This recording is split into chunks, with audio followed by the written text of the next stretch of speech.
বন্ধুরা, আজকে এই সোয়াবিনটা আমি ডিমটা ভেজে রেখেছি। এই সোয়াবিনটা কষায়ে ছোলার ডাল দিয়ে ডিম ভাজা দিয়ে রান্না করব। তাহলে সঙ্গে থাকো। প্রথমে মশলাটা কষায় নেব। সঙ্গে প্রথমে পেঁয়াজ দিয়ে দিব, আদা পেস্ট, রসুন পেস্ট দিয়ে দিলাম। এখন তেল দিব।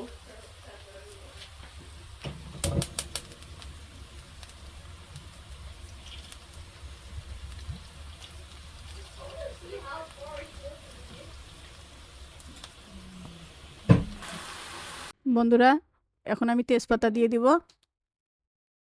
দারুচিনি দিলাম, এলাচ দিব, কিছু গোলমরিচও দিব আর লবঙ্গ।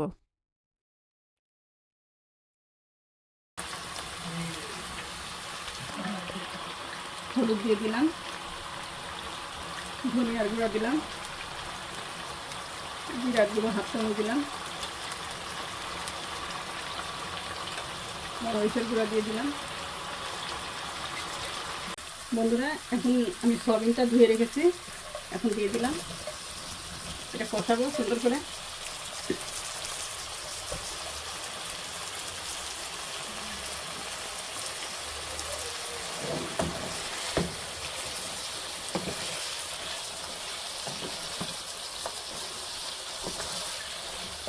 লবণও দেওয়া হয়েছে, অপশনে আমি লবণটা চেক করে দিচ্ছি।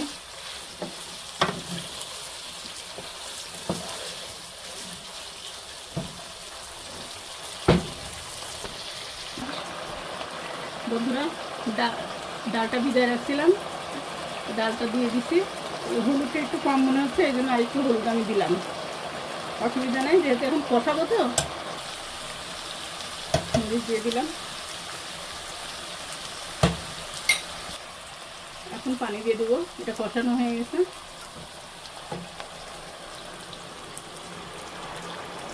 আর একটু লাগবে ঝোলের পানি, আর একটু ঝোলের পানি দিলাম, মানে এটা সিদ্ধ হয়ে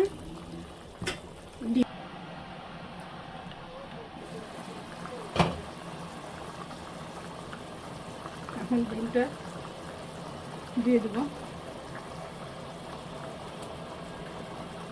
ডিমগুলো ভেজে রেখেছিলাম।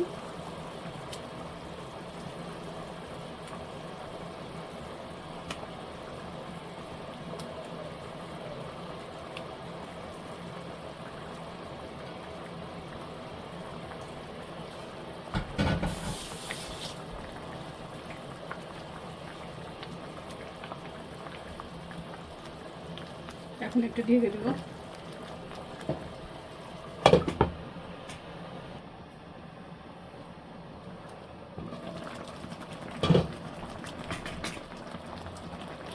বন্ধুরা, রান্নাটা শেষ হলো।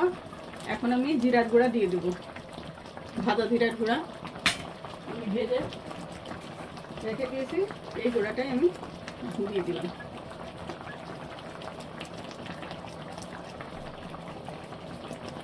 চুলাটা বন্ধ করে দেবো। আলু ভাজি করবো,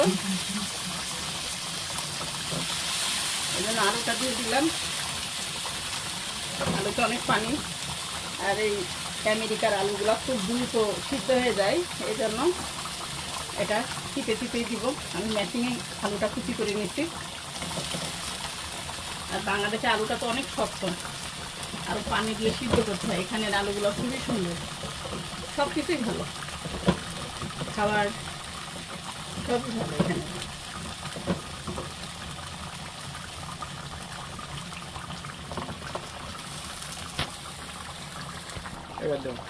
এই আলুগুলা দেওয়ার পর পেঁয়াজটা দিয়ে দিলাম।